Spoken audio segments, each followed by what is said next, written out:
രാവിലെ എന്നെ നേരം വെളുക്കുവാന്നല്ലോ പറഞ്ഞാൽ നിന്ന് കണ്ണു പറഞ്ഞു.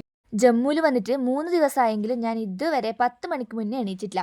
മാമി സ്കൂൾ ബസ് കയറ്റി വിടായിട്ടും സ്കൂളിൽ കൊണ്ടാക്കുമായിട്ടും രണ്ടാക്കും ഭയങ്കര പരാതിയായിരുന്നു. അങ്ങനെ ആ പരാതി മാറ്റി കൊടുക്കാൻ വേണ്ടിയിട്ട് ഇന്ന് രാവിലെ തന്നെ അങ്ങ് എണീറ്റു. എന്നെ ഒറ്റക്ക് വിടണ്ടല്ലോ എന്ന് എഴുതിയിട്ട് ഏച്ചിയും വന്നിട്ടുണ്ടായിന്. അമ്മയും മോനും കൂടി മുമ്പിൽ അങ്ങ് നടന്നു. ഞാൻ പുറകിലെ കാഴ്ചകളെല്ലാം കണ്ട് മെല്ലെ അങ്ങനെ നടന്നു. അപ്പോഴേക്ക് തമിഴ്നാട്ടിലുള്ള കലേച്ചി വന്നിട്ടുണ്ടായിന്. കലേച്ചിയാണെങ്കിൽ എൻ്റെ ഒരു സബ്സ്ക്രൈബറാണ്, എൻ്റെ വീഡിയോസ് കാണാറുണ്ട്, മേക്കപ്പ് വീഡിയോ എല്ലാം കാണാറുണ്ട് എന്നാണ് ഏച്ചിനോട് ഇങ്ങനെ പറയുന്നത്.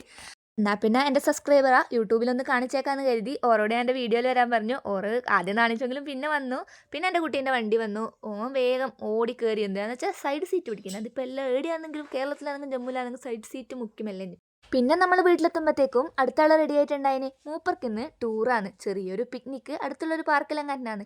LKG UKG പഠിക്കുമ്പോൾ നമ്മളൊന്നും പിക്നിക്ക് പോയിട്ട് അടുത്ത വീട്ടിൽ കളിക്കാൻ കൂടി പോക്കുണ്ടായിരുന്നില്ല. പിന്നെ കുട്ടികൾക്ക് ഇതൊക്കെയല്ല ഒരു എൻജോയ്മെൻറ്റ്, പോട്ടേനെ. ഇതാണ് ലക്കി, പൊന്നുവിൻ്റെ ബെസ്റ്റ് ഫ്രണ്ട് ഒരാളും കൂടിയുണ്ട്, എഫ്രു ആണെങ്കിൽ ഇന്ന് ടൂറിന് വന്നിട്ടില്ല. പൊന്നുവിൻ്റെ സ്കൂളിൽ ഒരുപാട് കുട്ടികളുണ്ടായിരുന്നു ഇന്ന് ടൂർ പോകാൻ വേണ്ടി. എല്ലാവരും ഭയങ്കര സന്തോഷത്തിലാണ്, ആദ്യമായിട്ട് പോകുന്നതല്ലേ. പിന്നെ അമ്മ മോൾക്ക് കുറേ ഉപദേശങ്ങളെല്ലാം കൊടുക്കുന്നുണ്ട്, ഒറ്റക്ക് എടിയും പോയി ഇരിക്കരുത് എന്നെല്ലാം പറയുന്നുണ്ട്. പിന്നെ ഞാനും ഏച്ചി ശ്രീകുട്ടി ഏച്ചി എല്ലാം കൂടിയിട്ട് ഇങ്ങനെ നടന്നു വരുമ്പോൾ ഏച്ചി പാല് മേടിക്കാൻ വേണ്ടി അപ്പുറത്തേക്ക് പോയിട്ടുണ്ടായിന്. ആ പാല് മേടിക്കുന്ന ഗ്രൗണ്ടാണ് ഇത്. ആടെയാണ് പാലും വണ്ടി വരിക. അതിൻ്റെ അപ്പുറത്ത് തന്നെ ആർമിക്കാരെ ഈ പോസ്റ്റ് പോലെയുണ്ട്, ആടെയാണ് അവർ ഡ്യൂട്ടിക്ക് നിൽക്കുന്ന സ്ഥലം. ഇവിടെയാണെങ്കിൽ മൊത്തം ആർമിക്കാർ തന്നെ, എല്ലായിടത്തും ഡ്യൂട്ടിക്ക് തന്നെ. ഈ കുതിരവണ്ടിക്കാരനും കൂടി വേസ്റ്റ് എടുക്കാൻ പോകുന്നതാണോ വേസ്റ്റ് എടുത്ത് വരുന്നതാണോ എനിക്ക് മനസ്സിലായില്ല. അത് വേസ്റ്റ് വണ്ടിയാണ് എനിക്ക് തിരിഞ്ഞു.